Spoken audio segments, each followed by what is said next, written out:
Hello and welcome back to another Tuesday episode of World Traveler Cooking. Today we're going to make a British peasant classic, bubble and squeak.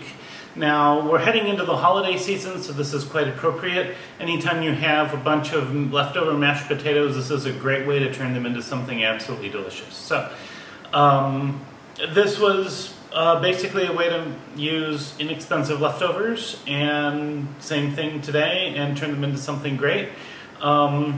I'll go ahead and go over my ingredients here. I have about 2 pounds or so. I'll give an approximate volume for American folks of mashed potatoes, leftover mashed potatoes.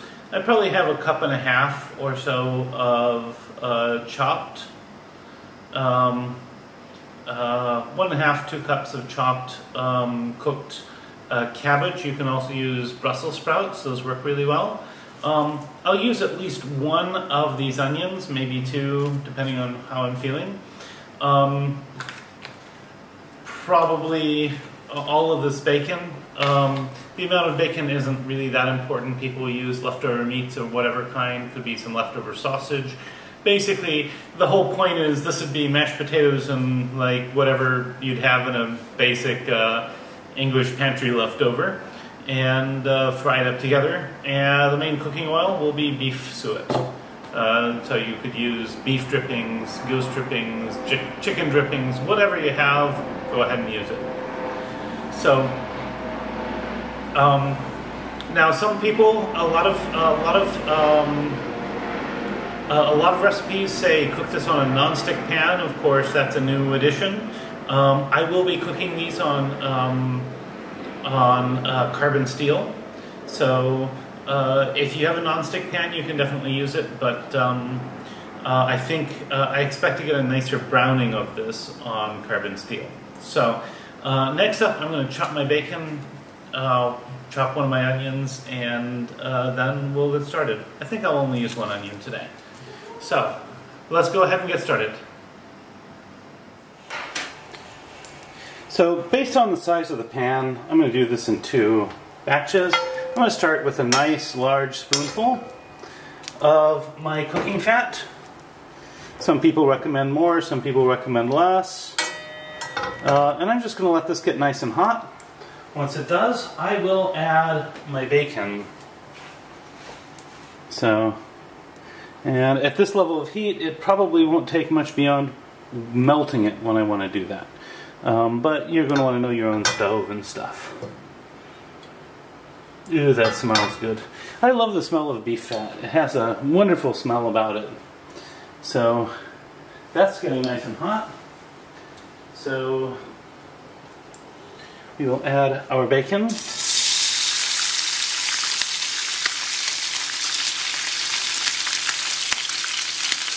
And we'll stir it around with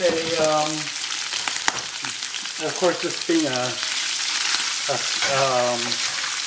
potentially sticky pan, a metal pan, I'm just going to use a metal container, or metal utensil. But I'll stir it around until it starts to brown. That'll be a few minutes, and then I'll add the onions.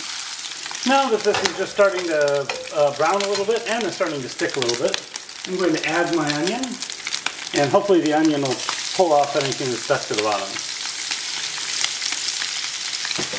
So this will cook for another couple minutes. I'm going to stir it rather heavily.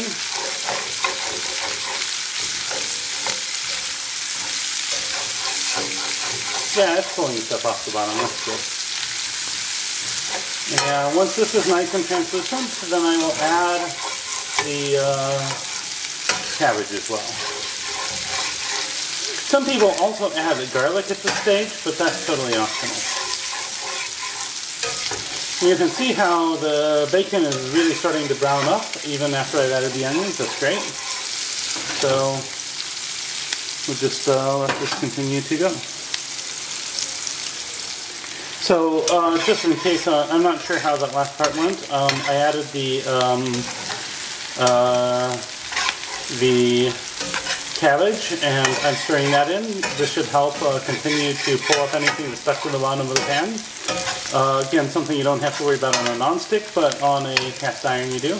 And I'm just going to let this cook until it kind of browns a bit, and then we'll add our potatoes. Now, if I were making a vegetarian version, obviously I wouldn't use the beef fat and I wouldn't use the bacon. I suspect that as peasant food, that people didn't always have meat in it. So you could do a meatless version, and if I wanted to try to keep it nice and high class, I'd probably use coconut oil instead, but you could just probably use a general vegetable oil in that case. So you could do a vegan or vegetarian bubble and squeak. That wouldn't be too hard.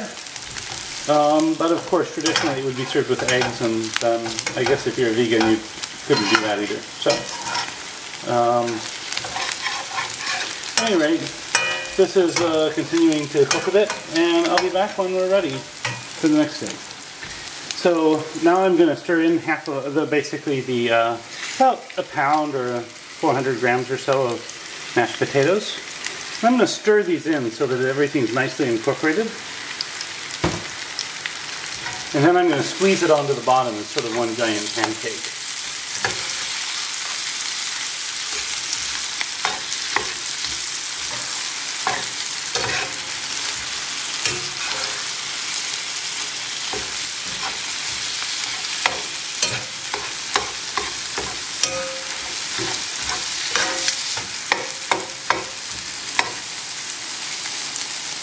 Now the term bubble and squeak is apparently a reference to the sound that this makes while it's cooking. You can definitely hear the bubbling. I haven't heard it squeaking yet, so now I'm just going to turn up the heat a bit and we'll let this cook. Then I will try to flip it over if I can, and after that we'll cook it on both sides and then it'll be done. So this is still a little loose. Let's see how it is. I just kind of semi-turned it, and I'll be back when I think I'm ready to serve it. I think this should be a lot more firm than it is, so maybe I added too much potatoes. Let's see.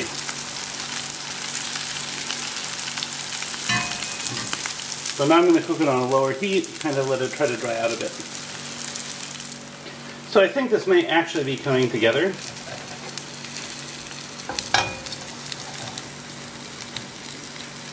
Some parts of this are still quite loose, but I'm going to take a part of it that is less loose, and I'm going to take it out and plate it up and probably do a taste test at this point. Now I think it should be significantly even firmer than this, so something's messed up here with the potatoes, I think. But we actually have something which does hold its shape.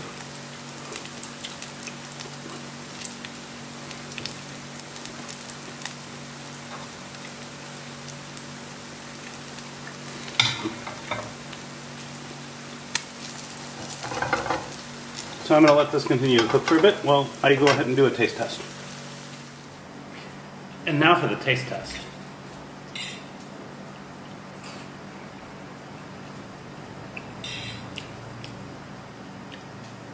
Wow.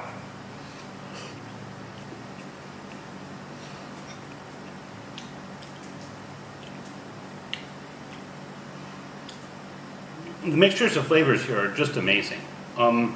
My first impression was of the sort of crackling fried potato along with the onion, but the bacon, cabbage, etc., they all add something to this. This is absolutely delicious. It's a classic for really good reason, and even if you mess it up a bit, it will still be absolutely delicious, so I invite you to try. Now, if you find this content interesting, please like, share, comment, and subscribe. It's free to do, helps this channel grow, and if you make a dish differently than I do, or you have some ideas as far as what could be improved, I'd love to hear about them in the comments. I think we all benefit when cooking videos have those sorts of tips to them, so please don't withhold. At any rate, recipes in the description. Bon appetit, and see you next week.